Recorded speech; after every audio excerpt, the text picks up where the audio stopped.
Gusto niyo ba ng all-out fun and exciting adventure this summer? Tara na at mag-skimboarding tayo dito sa Bakwag, Surigao.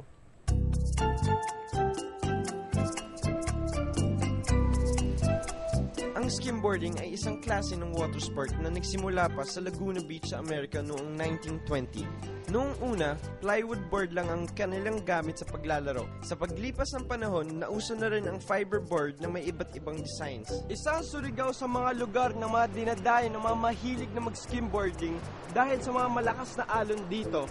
At syempre, hindi naman ako magpapahuli dyan, kaya kasama ko si Kuya Marlon.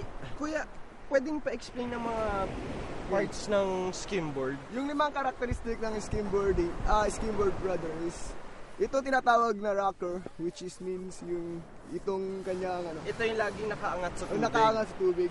Yung thickness, yung kapal, ito ang tail. Sa mga beginners, yung tinatawag natin yung run, drop, at saka slide. Yung tinatawag. Run, drop, and slide.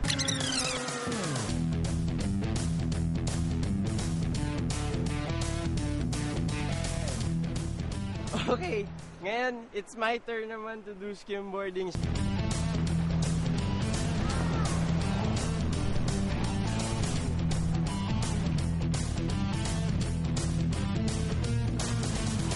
Mahirap pala mag-skimboarding. Nasabi sa akin ni Kuya Marlon, mga 1 month bago ka talaga makatayo ng perfect. Hindi sinabi na mas maaga, pero kahit na-enjoy, you should try it. Talagang masarap. It's a whole body workout. Kaya naman pala hit siya sa mga Pinoy. Sa katunayan, nasaksihan ko pa nga ang 3rd National Skimboarding Challenge na sinalihan ng mga magagaling na skimboarders mula sa iba't ibang panig ng Pilipinas.